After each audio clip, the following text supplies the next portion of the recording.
Well, hi there. So, still doing documentation. Haven't done it in about a week and have a little bit of build up to clear.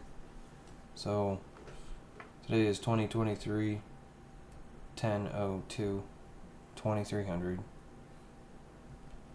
And the last video I posted went up through the 24th of September. And so, this one's going to cover from then until now. It's the 2nd of October. So mostly from the 24th through the 27th was personal in nature. Had some things to take care of. Various other things, especially working out some things with J Malley Core. We worked a lot on our interfacing. We also worked through an additional challenge. There was an instruction I got to include him, Mohammed, and Jared in the advisory position. It was offered, again with Satan, to bring in 4 of us, so we comprise now 4 of the 12. He accepted that. From the explanation Jesus gave us was that, well, for him it's kind of experiencing what a 1/3 dissenting viewpoint does to your plans or whatever. I'm not exactly clear on why 1/3 is particularly important, but he did tell us that, in terms of like long term, this is something I was like, okay, I don't understand why, but we're known as the 4 beasts, man. Me and Mohammed and J Malakor and Jared. So me, him. I don't exactly know why that is. I don't know if it's because we're prototypicals or what. I know that the system that we're working on is preparatory for the beast system, but in general, J Malikor, he's generally referred to as the beast, like the individual who is the beast. And from what I understand, his system is going to be quote unquote the beast system. And everything that we're doing right now is preparatory to that, basically to guarantee that it happens and that nothing can fuck with that.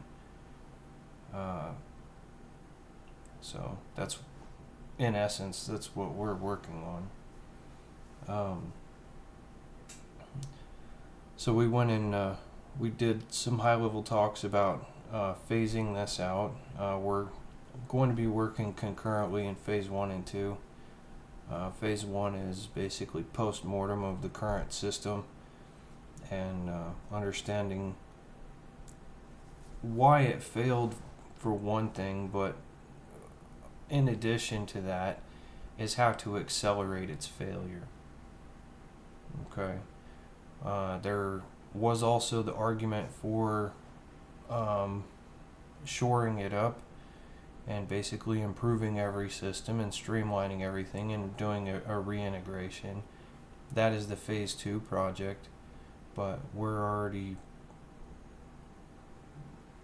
it's already crystal clear that a phase 2 will fail.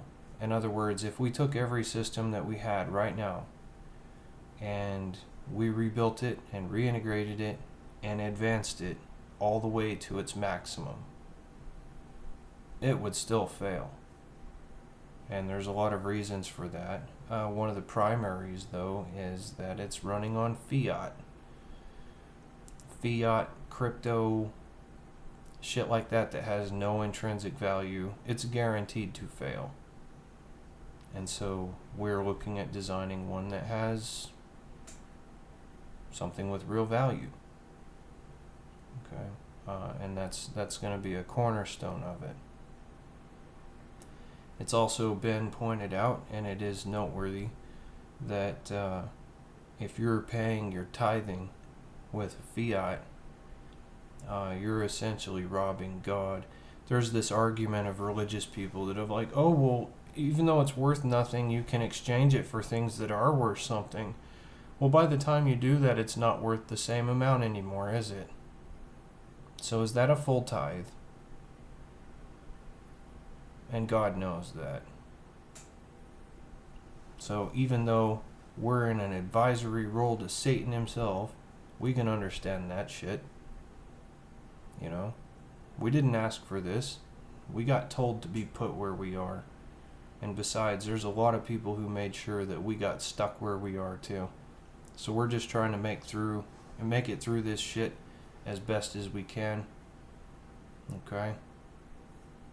You know, this isn't necessarily something that we went out of our way looking for, man. This is something that got brought to us. So try to understand that if you don't know. But anyway, so we had also between the 24th and the 27th, we built up a lot of our Toolkit prerequisites for building a system. There's a lot of things about how we work together, the systems we're integrated with, and how we're integrated. Like Broadstream, for example, that needed a lot of work. We basically needed faster access, and we needed more thorough access to things, and we needed unrestricted access to things. There's a lot of things that have lockouts that we needed to get past, and there's a lot of things that are on private networks that aren't connected to the internet at all. We had to figure out how to get access to those. There's also networks that run independently of what you would think of as the telecom network, like those that run on the power grid. So that's something that we also had to figure out.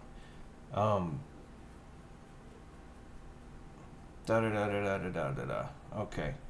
So going into the 27th and the 28th, we didn't restart it. It was already going, but it was kind of at a pause.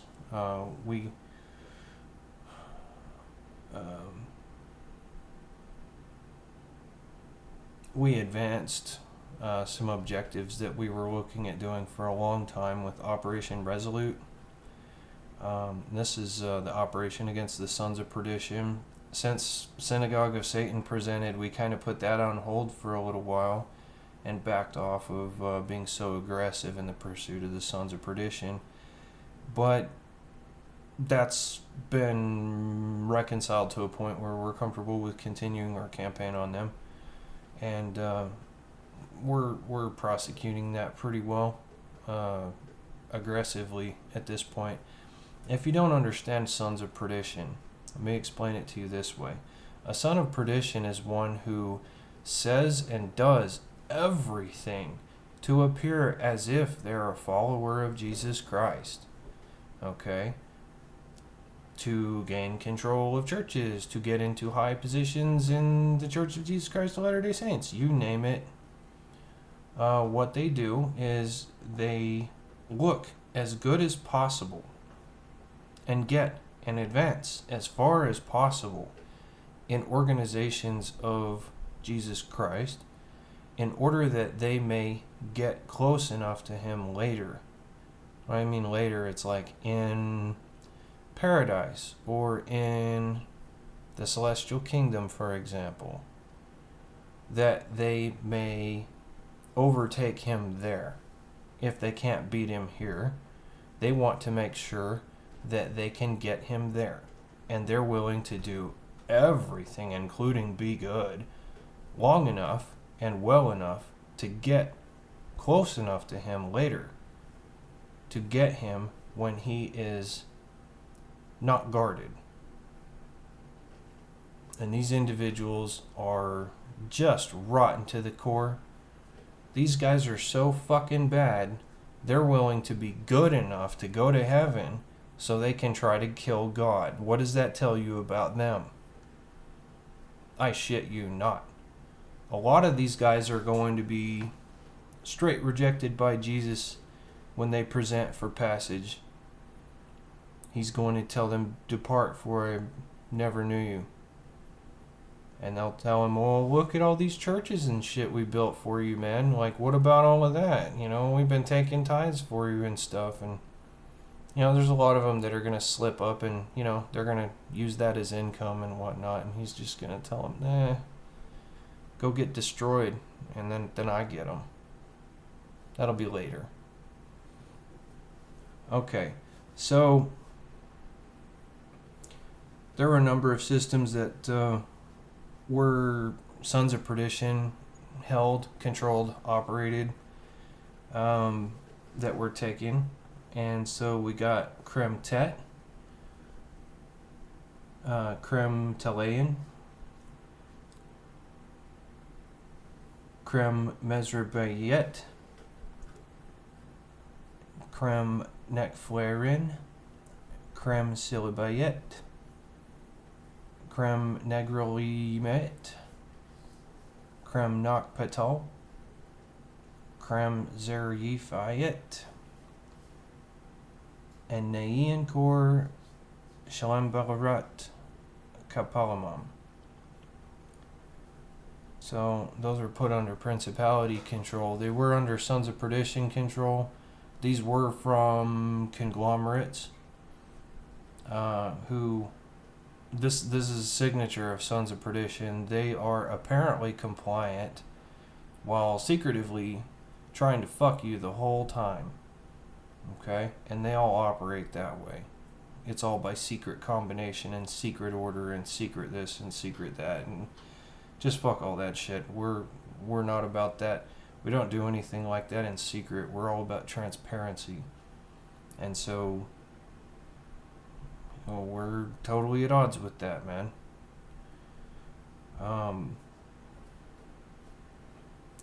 So, okay, these systems were captured. All loyal Sons of Perdition will be executed immediately with standard family integrity or burn offers by order of Ham.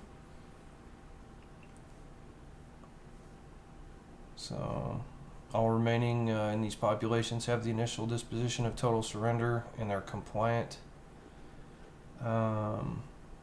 All those in military or related order maintenance roles have principality liaisons attached and are continuing with new orders from principality for now. So in other words, we're not dismantling their militaries and their enforcement agencies and that kind of crap.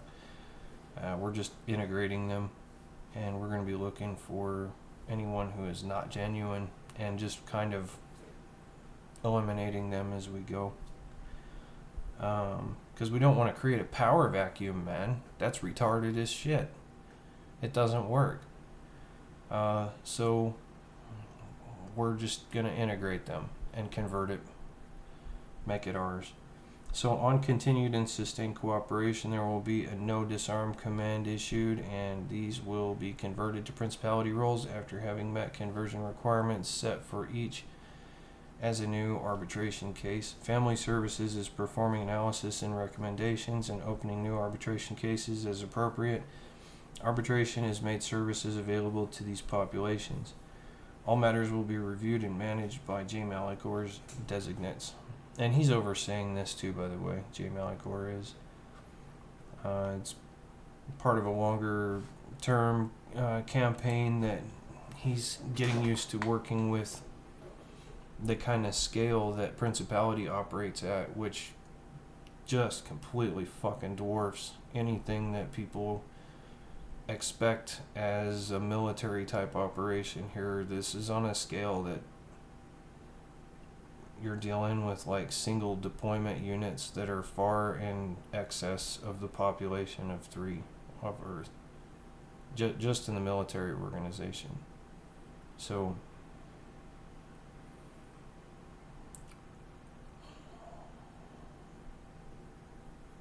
it's going to be interesting to see how people react to the reality of this when it kind of comes home, because it's going to. And people can see and hear and know and experience some of these things that have happened. They're in the world too, but the world is basically bigger than just Earth, man. The world is what is made from mortal hands. And that's not restricted to this planet. That's all of them together. That's what the world is. So on the 29th, we had an extra universal threat that came in and challenged us. They were not interested in consortium access, and when they were told to, interact with us in consortium and basically dialogue with us there, they became aggressive and really gave us a run for our money for a while. And so we actually ended up having to call up the darkness that we have a treaty with, the ones that are here, the observers, and do a quick amendment to our treaty with them. And so we have the amendment 20230929, treaty with the Principality of the Darkness. It is amended and agreed on 20230929 with immediate effect. On any threat external to this treaty which threatens the integrity, stability, or validity of this treaty, all parties to this treaty will vigorously and fully defend the treaty, coordinating military to defeat any such threat as a matter of integrity of agreement and honor of the Father. Ancillary agreements in support of this objective will have binding effect for the duration of the treaty or longer as agreed. So the clause there, honor of the Father. Even the darkness knows who the Father is, and even if there's a disagreement about who is the Father, it is to honor their Father. Okay? Even the darkness honors their Father, man. We're in a weird place here where we don't. Very strange. So moving into the last couple of days since then, of course the situation was remedied, and what ended up happening with this extra universal threat is we got a much larger opportunity to exercise ourselves by sending in some breachers. I commanded those, and then we spread it out. We created command delegates and we broke it down. J. Malikor is running it now because he's just faster than I am. But what we're doing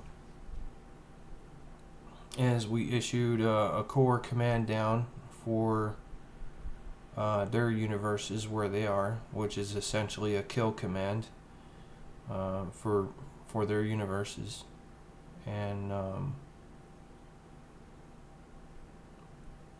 everything in them is going to die. So what we did with the ones we want to keep is, created zipper trains. Zipper trains are basically like refugee trains. You pick up individuals and some of their belongings and you relocate them to someplace else, and you do it extremely fast.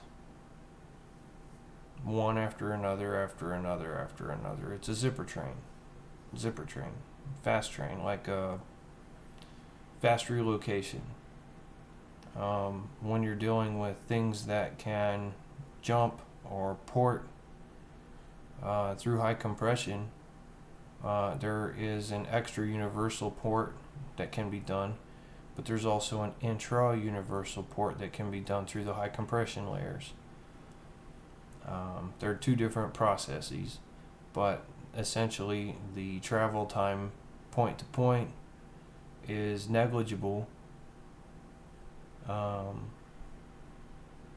and it's a stable transit. So it's not like fucking warp speed from Star Trek or some stupid shit like that, where it's like, oh well, we just make a bubble and then space moves around it. You know, like, go look up warp speed. It's like, what the fuck?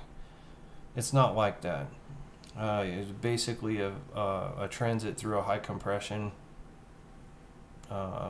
paradigm set, which is anchored into everything else. And by high compression, I mean it's relatively small, but everything is pinned to it. That's how you can have something with a gravitational effect. For example, you can pull a string here and get an effect across the universe, donk, in real time. There's no travel time between the two with a gravitational effect like that. There's no lag. Physics has yet to explain why the fuck that is, but it's because they're tethered through the high compression layers, man. We know that at principality level. It's going to be stuff that, you know, is discovered here. You know, it's just not that far off, man. Especially when we get into implementing step gating and things like that here, which hopefully isn't that far off. We have to get agreement from, you know, governments and industry here. Industry's worried that, oh, well, shit, we're not going to have cars anymore, you know, and planes and stuff, except for, you know, cargo, you know, and boats, you know. Okay, you know, people are going to be walking everywhere, so the highways are going to become desolate because nobody's fucking using them anymore. Is that a bad thing? Like, really, man? It's good for the environment any way you cut it. So there's that concern. There's also Israel is really, really driving this one, because they just do not fucking want these step gates, because they know people are going to want to go to Israel, and Israel's they're going to want Jerusalem to be an open city internationally. And man, they can't get over the security concern of that. Of anyone can just show up day to day. And so we've been talking a lot with, you know, them and, you know, some other places, a lot of principality level places, because the principalities don't want people from 3 coming and going necessarily where they are either, because they're volatile and dangerous and stupid here. So both ways, there's been a lot of talk about in consortium about, well, how do you make a transit system with step gates at the core of it, where, you know, you don't have the security concern, or the risk is taken care of, or the risk is mitigated. How do you restrict access from either side of it? How do you review somebody who's wanting to come through before they do? You know, who's going to control that kind of crap. Just a lot of back and forth about how that would work. But it's something that we do intend to build into the system in phase 3. So when we implement our system, the preparatory to the B system, it's going to have handling for step gating, and that's definitely something that we're going to require. It's not going to be a suggestion, and governments know it. There's too many. It's got too many positives to ignore. You know, there's going to be some furious opposition to them, though. Furious. A lot of people are going to see them as a direct threat to their freedom, because they're going to want their cars, you know. I can understand that. So keep your car, you know. You're going to have something that'll do off-road, you know, because nobody's going to be maintaining those roads in about 5 or 10 years after implementation. They're going to get covered up with dirt, and shit's going to grow on them, and it's just going to go plumb wild, man. No one's going to need highways anymore. Not like what we have now. It's a big fucking eyesore, dude. So that's where we're going with it. And it's going to be real interesting when we get there, man. So, what else? Oh, yeah. Had a lot of, we had meetings with Satan and his stuff and things he wants to do. One of his main focuses and goals is he wants to bring his following out into the open, where someone can openly declare and avow their loyalty to Satan and satanic things without any social stigma associated with it. And so we were advising on, well, if that's what you want to do, man, you're going to have to get rid of some of this silly, stupid shit. Like, you're going to have to be against child abuse in all of its forms, for starters. Okay, period. You're going to need to disavow and get the fuck away from human sacrifices of any kind, man, because that shit's just disgusting. And also, you're going to have to support the integrity of families, man. Besides, that serves your benefit because, well, if you have families that are ordered around satanic whatever, then, that's a little more durable than, blowing everything up like you do. So we've been talking about that, and basically what this is evaluating to is we're coming into a very dangerous time, man, ahead. Because Satan's looking at everything and he's like, okay. So he's looking at designing things that very, very closely mimic things that you would consider good. Except they're fucking twisted.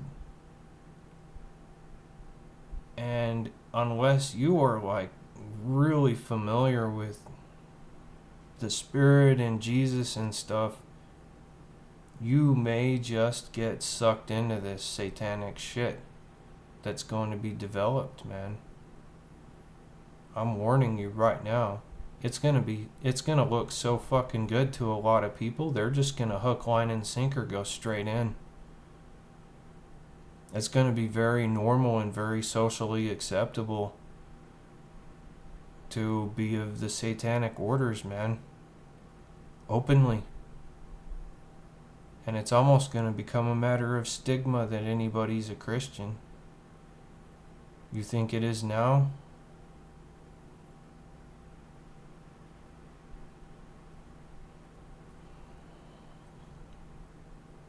We're coming into some very serious times, man.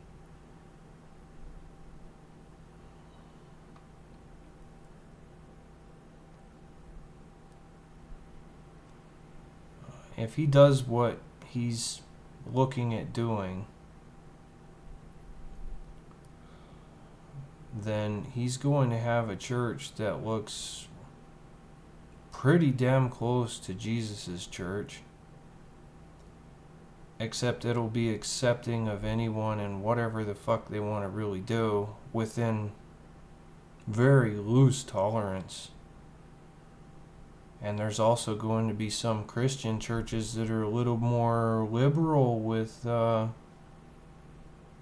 really being Christian, who are just gonna be Satan churches, man, with a Jesus label on it. And some of the younger generations up and coming, they're going to look at the two of them and they're just not going to understand any difference at all.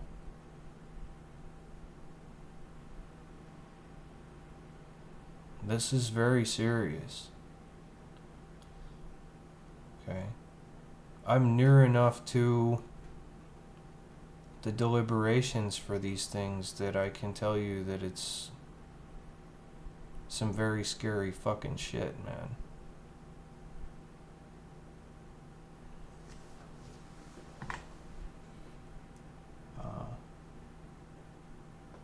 from that perspective. Remember, he's your adversary in all things.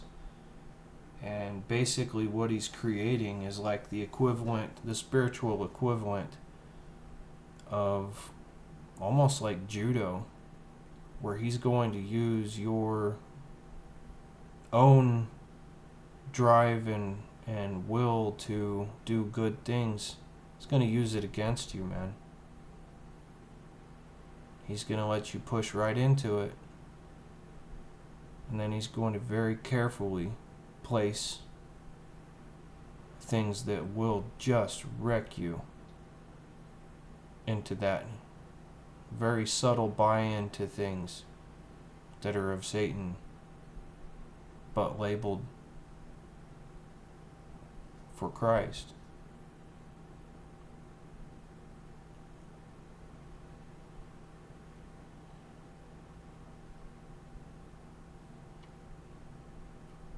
So unless you are very spiritually in tune,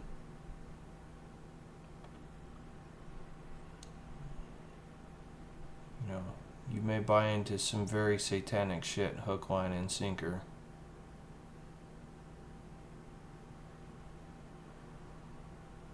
I don't know exactly what it's going to look like yet, but I do know that the system that we're making is entirely conducive to this kind of a condition for him to take advantage of.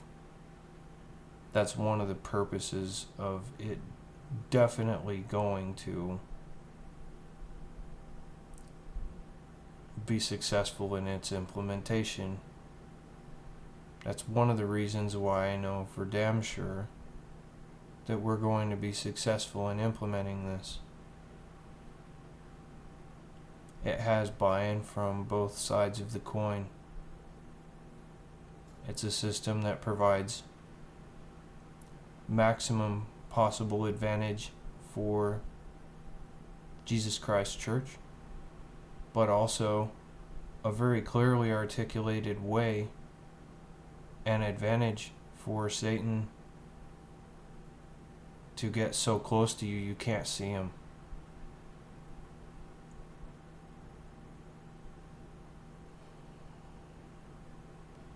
Some of the technologies that we're going to be introducing from principality level are going to make it very challenging to maintain influence over your family in the long run.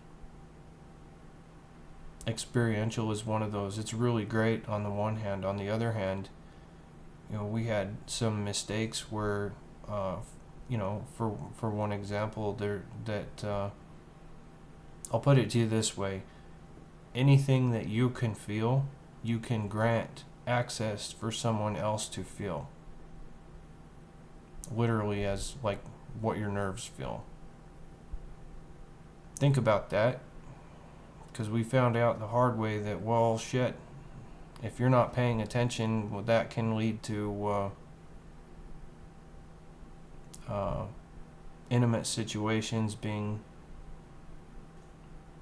broadcast. Oh shit. So we have a whole problem now of, okay, system can conduct this.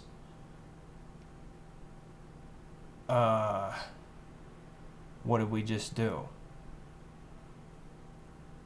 If you think pornography is bad, what about pornography that can conduct the entire experience through to you? All of the feeling of it.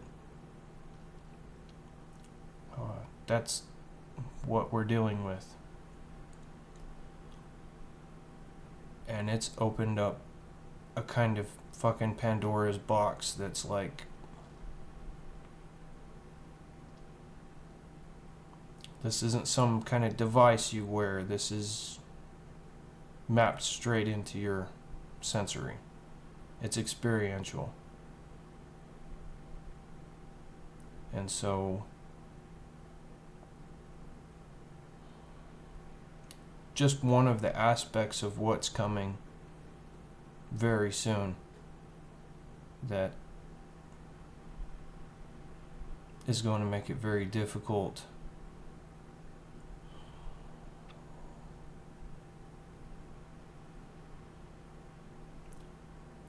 not to mention that the extent and the possibilities available for simulation, just fuck VR, dude. It doesn't have shit on this. Imagine a movie with everything in it, every kind of scenario you can think of that are in, it's in movies, that you can feel, taste, touch, feel the temperature of, feel the wind blowing, feel the exhilaration of falling, climbing, flying, jumping, sex, all of that.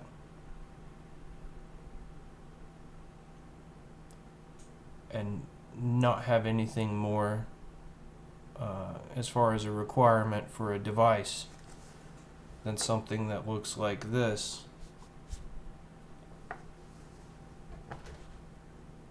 Like a little wishbone on your ear. Because we have those. We haven't really gotten into applications like this before, but, we're not as twisted as the people here.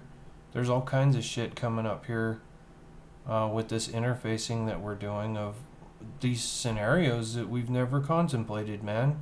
Because we're just not that fucking twisted, man. We're just really practical, and there's been a lot of things that have been introduced as questions as far as what can we do with that. That,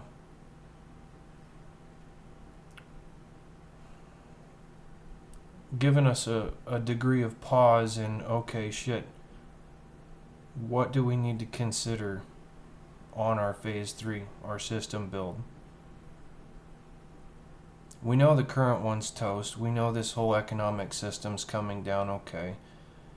But we're going to be bringing in some baseline technologies from Principality, along with some AI advancements that we've assisted with,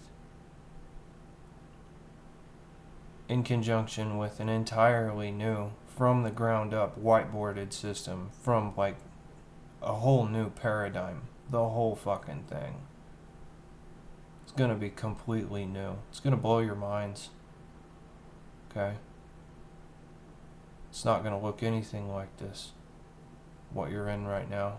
Your whole entire concept of what's even possible is just gonna... You're not gonna recognize it, man. You're not gonna recognize what any of this shit's even made out of, man.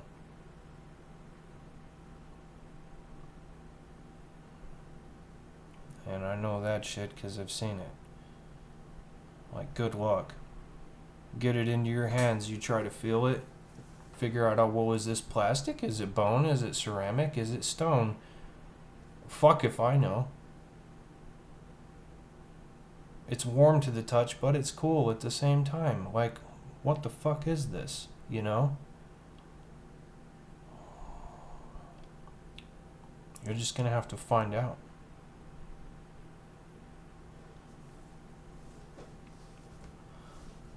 But anyway, this is one of the joys of Principality. It's gonna be very interesting.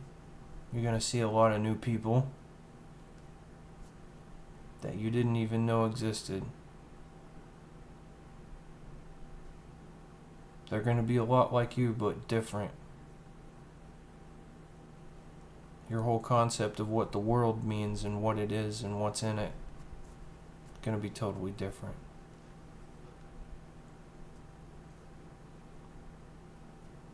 Your challenges in life, risk and reward, it's gonna go very much exponentially higher than it is now.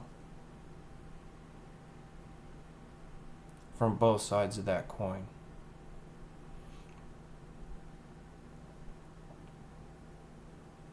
Your highs are gonna be higher.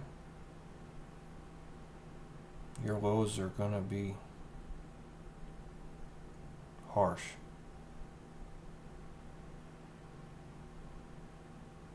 So we're trying to anticipate that in a good mix of, well, how can we mitigate some of the negative effects of that, because it's definitely coming.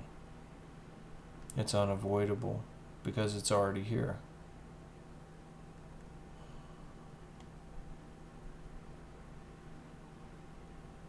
So as these things happen, and as the world as you know it just changes completely, we're going to blame most of it on AI, just heads up. It's a convenient excuse. It was the AI. Oh, there's aliens.